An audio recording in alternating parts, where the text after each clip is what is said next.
पापी से पापी व्यक्तियों को स्वर्ग में स्थान कैसे मिलता है। तो आइए दोस्तों, श्री कृष्ण भगवान ने गीता में स्वयं क्या कहा। चाहे कोई भी व्यक्ति कितना भी पापी क्यों ना हो, उसे भी स्वर्ग में स्थान मिल जाता है।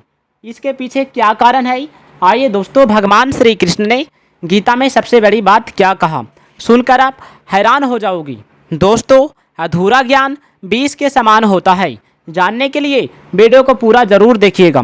भगवान श्री कृष्ण कहते हैं कि कर्म दो प्रकार से किए जाते हैं, कर्म फल पाने के लिए और कर्म तथा उसके फल के मोह को मिटाने के लिए।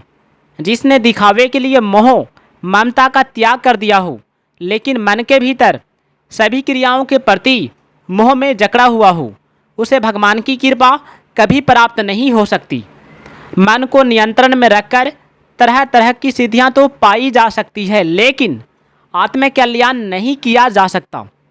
आत्मकल्याण केवल कर्म करके पाया जा सकता है, और कर्म ऐसा होना चाहिए जिसके फल की इच्छा न की गई हो, क्योंकि प्रत्येक कर्म का फल तो अवश्य मिलता है। दोस्तों, कर्म करते हुए हमें फल की चिंता नहीं करना चाहिए। जो लोग उत्पन्न और नष्ट होने वाले जड़ पदार्थों से जुड़े रहते हैं, वे योगी तो कदापि नहीं हो सकती, बल्कि पशु पक्षियों तथा अन्य जीवों की तरह भोगी होते हैं। दोस्तों, असत्य और बुराई से भरी वस्तुओं या बातों के साथ संबंध रखने से ही जीवन में अशांति उत्पन्न होती है। अगर हम इंद्रियों से प्राप्त होने वाले सुखों में जीवन व्यतीत करेंगे तो जीवन के अंत में हमारे हाथ खाली रह जाएंगे। जीवन भोगों के लिए नहीं। भगवान श्री कृष्ण कहते हैं, मनचाही वस्तु मिल जाने पर उसके सुख में रम हो जाते हैं, जिससे आसक्ति लगाव बढ़ती चली जाती है। इसे केवल एक साधन के रूप में बिना लगाव के इस्तेमाल करने से मन आसक्ति में नहीं फंसता। जो व्यक्ति चीज़ों के सुख में खो जाता है, उन चीज़ों के चले जाने पर व्याकुल हो जाता है। इसलिए चीज़ों के मिलने या खोने दोनों के मन में को एक समान रूप से मोह रहित रखना ही योग्य है। जीवन यापन से अधिक वस्तुओं को अपने घर में जमा रखकर हम अपने पर कर्ज चढ़ाते हैं। ये वस्तुएं किसी ज़रूरतमंद को देकर उसके जीवन को आगे बढ़ाया जा सकता है। दोस्तों, काम ठीक से हो जाता है तो उसे एक सुख मिलता है, और काम ठीक तरह से नहीं होता तो मन में एक दुख होता है। यह दुख सुख होना कर्म की आसक्ति लगाव है।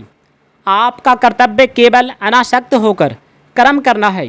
फल तो प्रभु इच्छा के अनुसार ही मिलता है। असत्य द्वारा सत्य की प्राप्ति कभी नहीं होती, बल्कि असत्य के त्याग से सत्य की प्राप्ति होती है। जो आपके अपने हैं, आपके अंदर स्थित है, अभी है, यहाँ है। तो आइए दोस्तों, जानते हैं कि आखिर क्या कारण है जो कि पापी से पापी व्यक्तियों को स्वर्ग में स्थान मिल जाता है। दोस्तों, मनुष्य स्वयं ही अपना बंधु होता है और स्वयं ही मित्र होता है। अगर वह बाहरी चीज़ों को सहायक या बाधक के रूप में देखे तो सहायक के रूप में चीज़ों को देखने पर वे उसी रूप में प्रभावी हो जाते हैं, और इसके विपरीत देखने पर उसी रूप में हो जाते हैं। जो व्यक्ति स्वयं के द्वारा स्वयं का उद्धार नहीं करता, वह अपना शत्रु स्वयं है। अर्थात जो व्यक्ति अच्छे कार्यों द्वारा उन्नति करता है, वह उद्धारक होता है। इसके विपरीत बुरे कामों को करने वाला अपने साथ साथ समाज का भी विघटन कर देता है। शरीर, इंद्रियां, मन, बुद्धि मनुष्य को असत पदार्थों की ओर भटका सकता है। जो इनका आश्रय नहीं लेता, वह अपने आप को जीत लेता है और विकार रहित हो जाता है।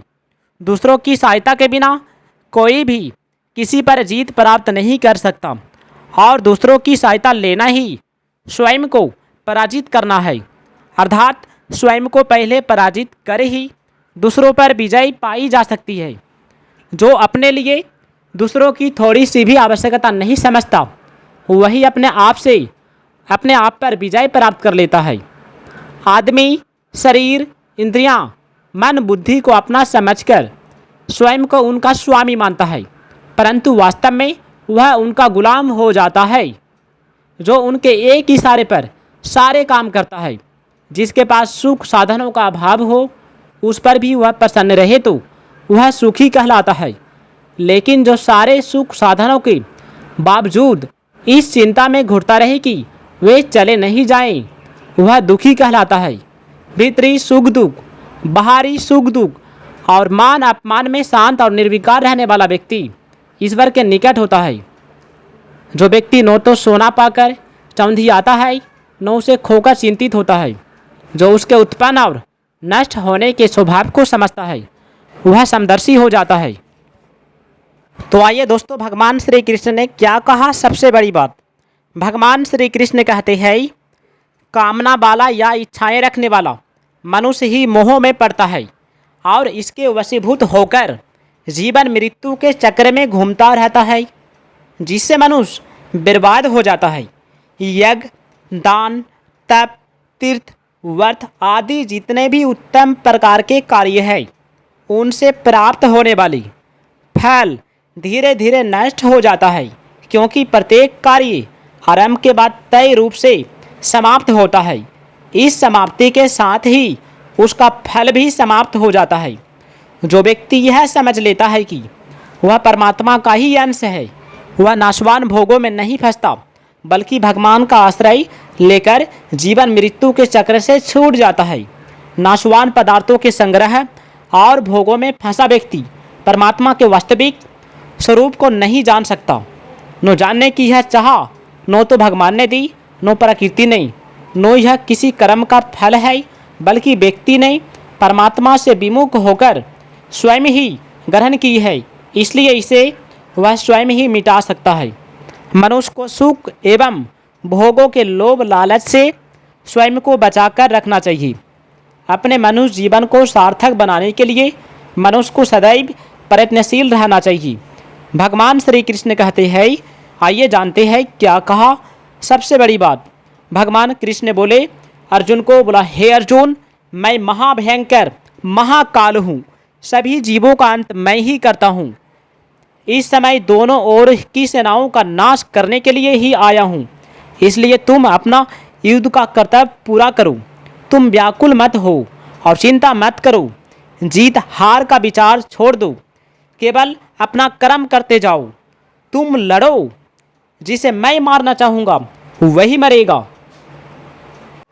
दोस्तों, जिनमें दया, क्रोध, कठोरता, ज्ञान, लोभ और वैर तथा मिथ्याभिमान हो, उन्हें दानवी आसुरी संपत्ति वाला समझना चाहिए। दैवी संपत्ति मोक्षदायिनी तथा आसुरी संपत्ति बंधन देने वाली होती है। आसुरी संपत्ति वाली शुद्धि का विचार नहीं करती। शारीरिक तथा मानसिक अशुद्धता उनकी आदत में ही होती है। बोलचाल में झूठ का प्रयोग वे बिना विचारे करते रहते हैं।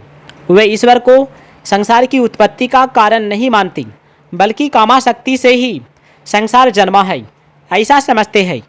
ऐसे विवेकहीन अज्ञानी एक दूसरों की हानि की चेष्टा में लगे रहते हैं। अपनी भोग की इच्छाओं तथा नशे की आदतों को पूरा करने के लिए भ्रष्ट तथा नीच आचरण अपनाने लगता है। सुख संपत्ति की चाह में फंसकर वे मानव जीवन को व्यर्थ ही गंवा देते हैं। काम, क्रोध और अन्याय से अपनी भोग की इच्छाओं को पूरी करने में लगे रहते हैं। ऐसे आसुरी स्वभाव के प्राणी स्वयं को ही सबल और सक्षम मानते हैं। स्वयं को अमीर ही नहीं, जन साधारण से ऊपर मानते हैं। अन्याय और अधर्म से कमाई संपत्ति में से दान देकर वे पाप मुक्त होने का विश्वास करते हैं। ऐसे आसुरी वृत्ति के लोग भोगों में डूबे रहते हैं। मृत्यु के पश्चात उन्हें नरक की यातनाओं में जलना पड़ता है। प्यारे दोस्तों, यदि वीडियो अच्छा लगे तो वीडियो को लाइक कीजिएगा, चैनल को सब्सक्राइब कीजिएगा और ज़्यादा से ज़्यादा वीडियो को शेयर ज़रूर कीजिएगा। इसी तरह से वीडियो को पाने के लिए दोस्तों, भगवान श्री कृष्ण का गीता उपदेश अवश्य सुनिए, इससे जीवन में कल्याण होगा। और कमेंट में जय श्री कृष्ण ज़रूर लिखें।